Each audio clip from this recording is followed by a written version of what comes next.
नमस्कार सर्वांना, जय शिवराय. तर आता बघा वाजलेत किती घड्याळात 11:30 आणि आम्ही 11:30ला उठलो आहे आणि तुम्हाला दाखवते आर्यन दादा काय करतोय. आर्यन दादाचं चालू आहे मॅगी खाणं.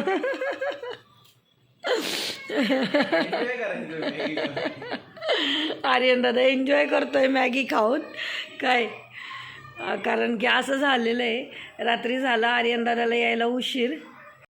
रात्री आर्यन दादा आला होता 3 वाजता आणि त्याच्यानंतर आम्ही झोपलो आणि मग बऱ्याच वेळ झोपच लागत नव्हती आम्हाला आणि मग नंतर झोप लागली आणि उठलो आहे किती वाजता 11:30 वाजता. आणि उठून मी आत्ता अशीच बसली आहे, अजून आंघोळ नाही काय नाही. पाणी पण तापवायला ठेवलेलं आहे, तुम्हाला दाखवते.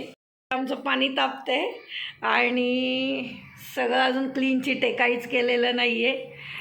तर चला आता आम्ही होतोय रेडी आणि आंघोळ पांघोळ करतो पहिल्यांदा आणि सगळं आवरतो कारण 11:30 वाजलेत. ह्याच्या पुढे आता सगळं आवरायचं राहिलं आहे, घर झाडणं पुसणं सगळं. फक्त उठल्या उठल्या आर्यन दादाला लागली होती भूक. आर्यन दादा रात्री आल्यावर जेवण केलं नव्हतं, तसंच झोपला होता, त्यामुळे त्याच्यासाठी मॅगी करून दिली आणि तो मॅगी खातो आहे.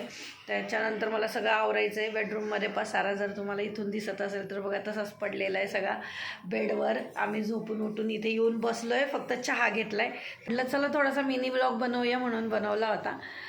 तर भेटू आता पुढच्या ब्लॉगमध्ये. हा ब्लॉग पूर्ण बघितल्याबद्दल धन्यवाद.